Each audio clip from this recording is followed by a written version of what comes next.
Hey everyone, it's Kristen, and I wanted to bring you 10 ideas for creating oracles.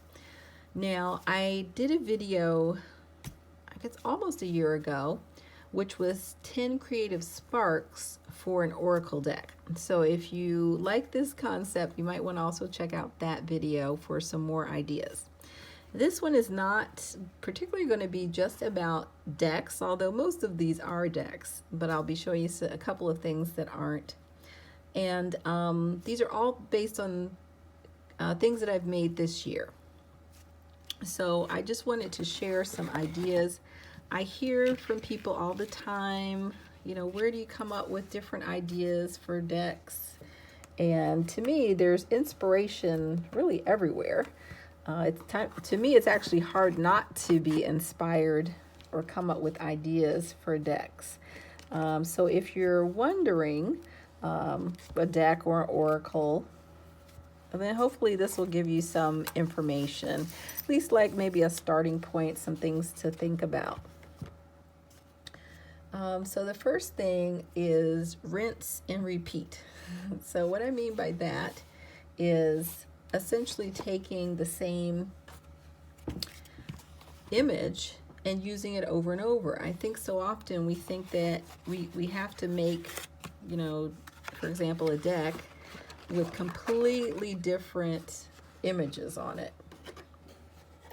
And you can just take the same image and just basically maybe change a little bit about it, add different keywords, and you have something different. So these are two examples. The first one is my Love Over Pain Oracle. This is a printable that you can find on my Ko-fi page in a post, and you can see that each card has a heart, and the heart is just a different color. And the words, this is a poetry oracle, so it's meant to be used by kind of stringing the words together. So here we have an open vessel, radiance, joining. So it's meant to be used as divinatory poetry, where you're actually stringing together the cards to just make beautiful poetry or to make meaning from the poetry. But as you can see, they really look pretty much all the same. They're just different colors. These hearts are just different colors. So when I say rinse and repeat, I'm just saying you can do the same image over and over again, just change some aspect of it. This next deck I'm going to show you is called a Fortune Teller Girls Oracle. This one was actually the drawing was done by an artist named Danielle Dalstra, and they did a lesson in our PPP class. That's Pull Pin Paint. I am a guest instructor in that class. It's a fabulous class, and so we have guest instructors, and what Danielle did was shared teaching us kind of how to draw her style of girls, fortune teller girls in this case. And what I did, with her permission, was to take her basic image, and I added these words that are really based on idioms to each one, and I just did it again as a printable. And so this is actually available this year. It was available to the Pull Pin Paint students for download, so everyone could download it. Now what you're seeing here is I have colored in the images and actually drawn clothing onto each of the girls and painted them with some brush pens. So it's the exact same girl, but I've made her look a little bit different, just changing the color schemes and changing clothes. And then I added just some words to each one. And so again, this is a deck that you can use as an oracle deck. And just reading a couple of cards together to understand the idioms. because every idiom is really a symbol. So just understanding the idioms kind of as metaphors or symbols or messages. So again, that is rinse and repeat. The next idea that I have is remix and original. So what that means is taking something that already exists out in the world, if it's like a fortune-telling system, and come up with your own way of doing it. Come up with a, see if you can remake it in a new way. So with this, I've done the Tarocchi Mantegna. I'm probably butchering the Italian pronunciation. This is just a personal printable that I just made on my home computer. And so I took the cards and just remade them. Just did them my own way.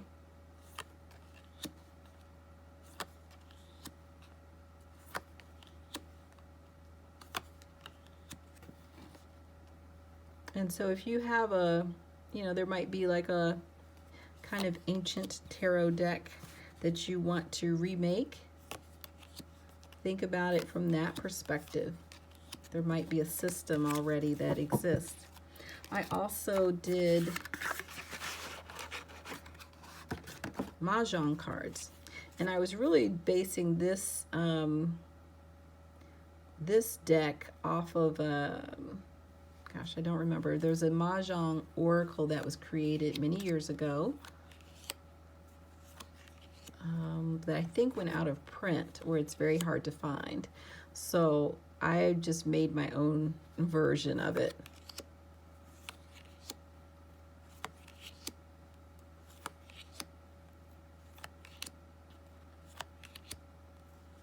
I'm still trying to figure out how to read it. I used to have the deck years ago, and I used to get really, really great readings from it, but I'm still kind of relearning this system.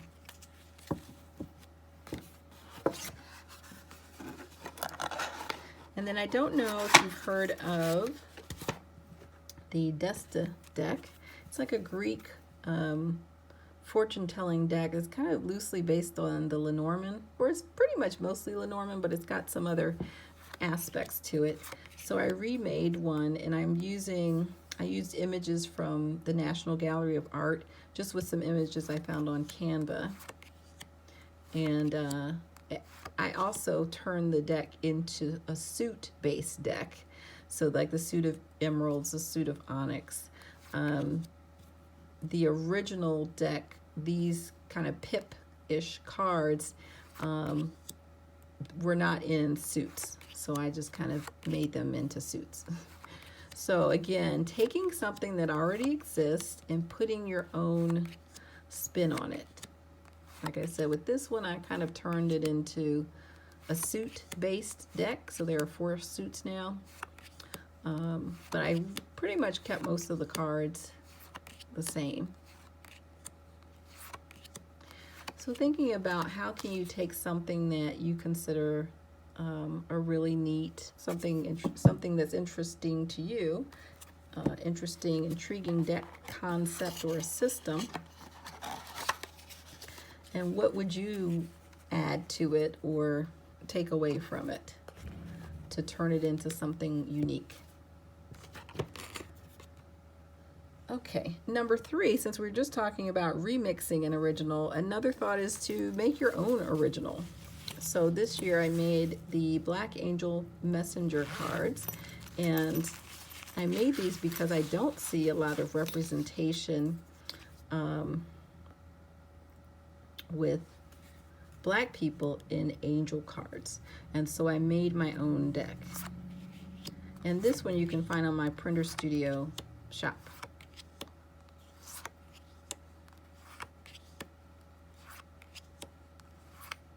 So when you think about what deck do you want that you don't see? Like, that's really what we're looking at here. What deck would you like that you haven't seen anybody make, or maybe they haven't made it kind of the way that you would?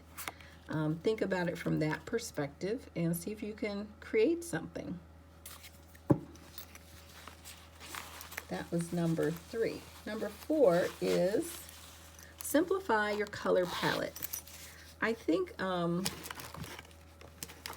lot of times people think they have to have these like really super colorful decks, you know, that have to just, you know, have to be photographs or something. And I find that I like working a lot of times with a really super simple deck.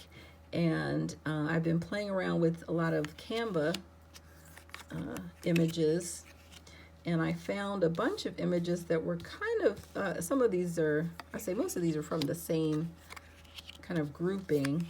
They all had the same color palette, and I changed it to this color palette that just has this kind of red, yellow, black, and purple palette. And so think about looking at a really simple color palette for your deck.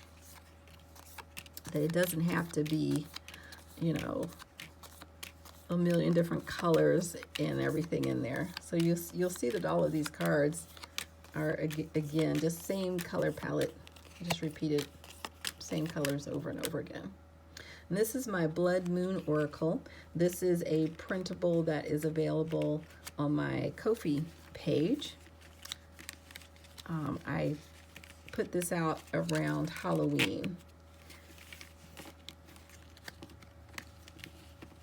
So, and also think about the color palette as part of the creative process. So in this case, I really used the color palette since I was making a Halloween deck and it's called the Blood Moon. I really wanted something with this red color in it.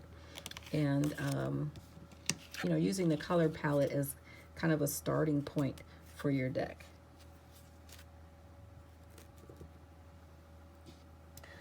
Number 5 is change the shape. And so what I'm talking about here is we're talking about oracles, not necessarily decks, but you can change the shape of the deck, like do a circular deck or a hexagonal shape for a deck. But since we're just talking about oracles, what I'm talking about is change up the whole shape. Like, don't do a deck at all. Do something that's not a deck. And so this is, I call these inspiration blocks. These I put in my Mystic Crafts class. This was the last lesson, the final lesson for Mystic Crafts. And these are kind of just for inspiration. You could also make these to be a little bit more divination. They're really simple blocks to make, just with some watercolor paper. And I just use some stickers and then some brush pens here. And so thinking kind of outside the box, or in this case, I guess it would be inside the box, in terms of oracles. Everything doesn't have to be a deck. Number 6 is write your story. So if you think about your particular story, can you write or create a deck based on that? This one is an inner child deck that I made that was really inspired by Melissa Lucia's Deep Play Divination class. And I was one of the guest presenters this year. And it's really, really fun class, creative class. If you like creative play and divination, this is the perfect class for you. And she has different exercises, and we talk a lot about kind of using everything for divination, but really exploring some of the depths of ourselves, you know, in terms of our inner child, our inner teenager, shadow self. And so this was just a deck that I made just for me, just to kind of work with some inner child stuff and kind of work through some of my layers. So if you think about a deck that would present your own story, what might that look like? The next deck that I'm going to talk about, the idea is call and response. And I will say I really love working with call and response. I actually have quite a few decks that are a call and response. I have a word of the year oracle that's a call and response. What that means is that the deck has two parts, and it's meant to be used, like the two parts are meant to be joined together. So in this case, this one is called Find Your Feet Oracle. This was another gift for the Pull Pen Paint students when we did a lesson that I presented called Find Your Feet. I'm a reflexologist, so I really enjoy talking about feet and all of the magical medicine that's really, in your feet. So I made this deck, and it has, again, I don't remember how many cards I made, but there's a left foot and a right foot.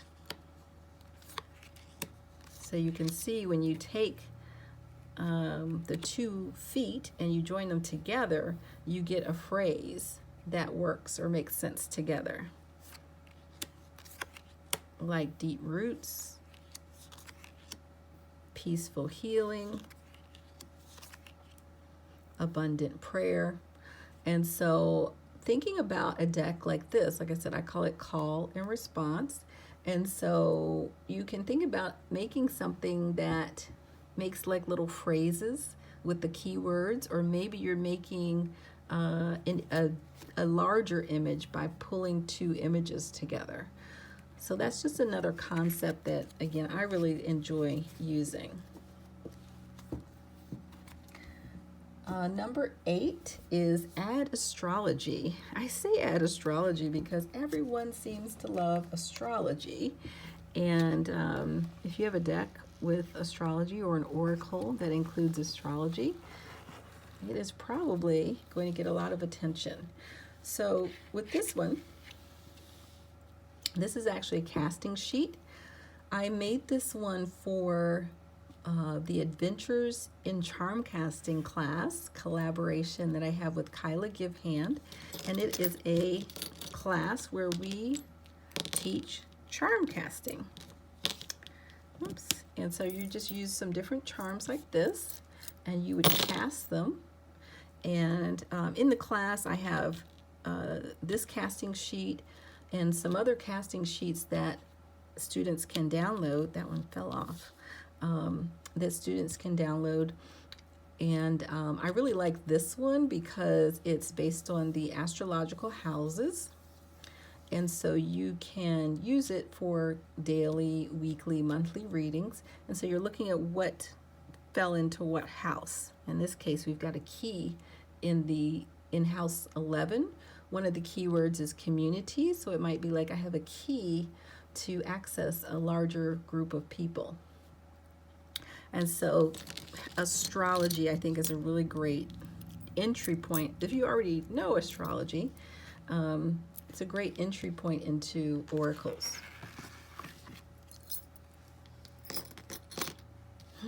My 9th one is make it weird.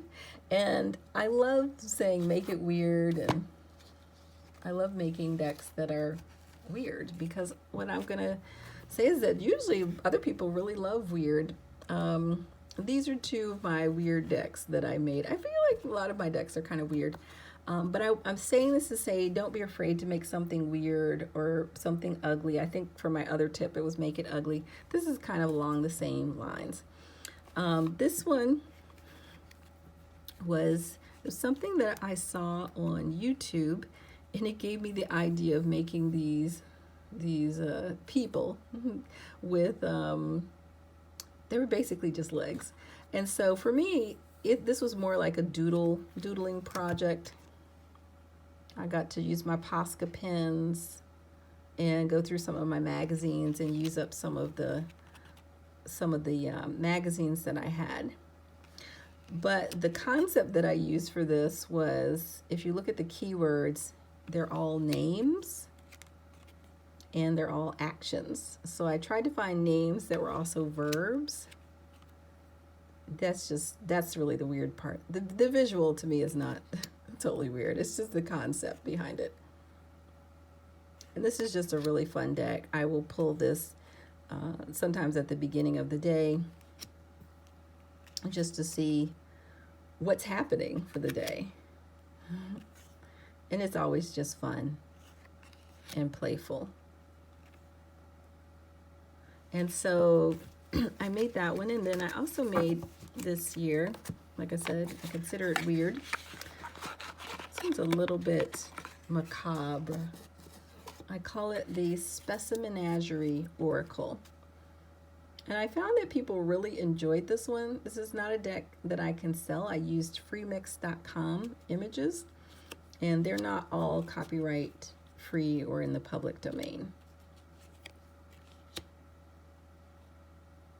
I was really starting this with some of the Jungian concepts, or at least that's kind of where the deck started.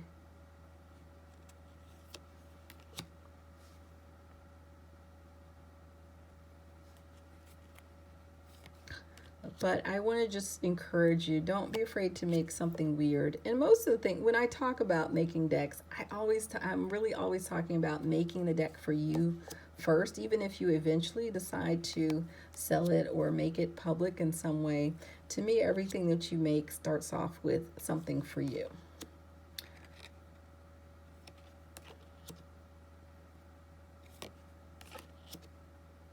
Okay, so don't be afraid to make it weird. And then finally, number 10 is to make it healing inspired or health inspired, something that can actually be used for healing. I actually make decks all the time, really for healing purposes. As a reflexologist, and I do energy reflexology, and I use these for my sessions. I do vibrant roots readings, which help me to get to the bottom of the issue, whatever the issue, the client issue, so that I can help to bring healing and help to resolve whatever that physical issue is. So this is a deck that I just made. Well, technically I made it a different version of it before. I made a simpler version. I just made this version using an app called Wombo Dream. It's a really interesting app where all you have to do is put in keywords, just put in words, and it creates an image for you. This deck is based on the spirit of the points, or the spiritual, psychospiritual aspects of acupoints. So if you've been to an acupuncturist, these are the points where the needle goes in. And I've been studying these acupoints for many years, and I really love working with the spirit of the points. Each acupoint has not just physical indications, but also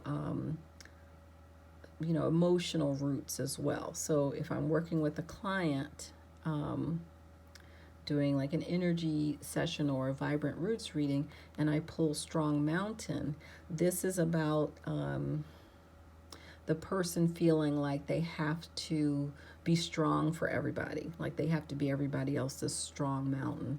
And of course that doesn't work out too well sometimes. So each of these cards has an acupoint that it relates to, and also a kind of a more emotional and spiritual meaning. So even if you don't do healing work, to me every reading is a health reading, regardless of the question that's asked, because when we look at health, we're just looking at your overall vitality and what might be affecting it. And so when you think about an oracle, is there an oracle that can help you to kind of tap into that vitality and maybe get a sense of where it is, and what's affecting it?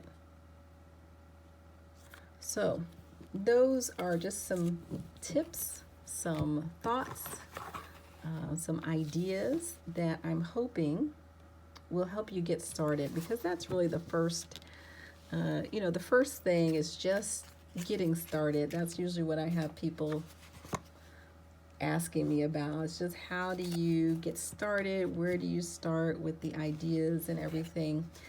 And I'm always suggesting that you just dive right in. So don't spend a lot of time thinking about it. These aren't ideas to mull over. These are ideas to just spark interest, or say, oh, you know what, I already have an idea that's kind of like that. Let me just run with it. So if you are thinking about creating an oracle deck or any other type of oracle, my advice is always just to do it. You don't have to think about it being something that goes out into the world. Just create something for you.